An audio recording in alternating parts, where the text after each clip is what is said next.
High বন্ধুরা, আজকে মাছের মাথা দিয়ে বাঁধাকপি ঘন্ট করেছি, সেটা তোমাদের সঙ্গে শেয়ার করছি। দেখো, আদা জিরে লঙ্কা শিলে বেটে নিয়েছি, মাছের মাথা ভেজে রেখেছিলাম। এদিকে তেল গরম করতে দিয়েছি, মানে কড়াতে তেল দিয়েছি, এর মধ্যে আলু দিয়ে আলুটা ভেজে নেব।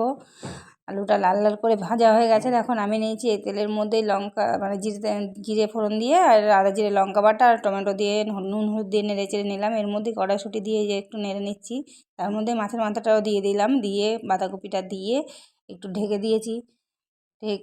এবার সিদ্ধ হয়ে গেছে, এবার তারপরে আলু দিয়েছি। ওটা পুরোটা তোলা হয়নি, একা একা তুলেছি তো একটু অসুবিধা হয়েছে, ওর ঠিক করে তোলা হয়নি। বাঁধাকপি দিয়েছি যখন, সেটা তোলা হয়নি, ভুলে গেছি।